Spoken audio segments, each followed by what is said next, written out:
જગન્નાથની રથયાત્રા ભગવાન જગદીશ મંદિરમાં હાલ તો જળ યાત્રાની તૈયારીઓ શરૂ કરી દેવામાં આવી છે। 108 કળશનું રંગ રોગાન પણ શરૂ કરી દેવામાં આવ્યું છે। ધ્વજ પતાકા અને કાવડ માટે તૈયારીઓ શરૂ કરી દેવામાં આવી છે। તો જળ યાત્રામાં 18 ગજરાજ અને 18 ભજન મંડળી જોડાવાની છે।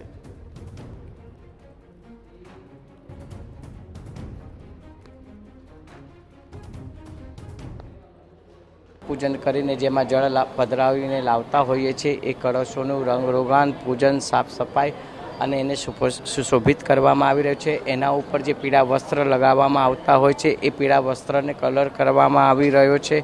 ભગવાનને જેવી રીતે કે શણગાર છે એ શણગાર પણ બનાવવામાં આવી રહ્યો છે। ગજરાજને પણ પોતાની રીતે એને શણગારમાં એ કાર્યરત થઈ રહ્યું છે। ન્યૂઝરૂમ લાઈવમાં લઈશું એક બ્રેક।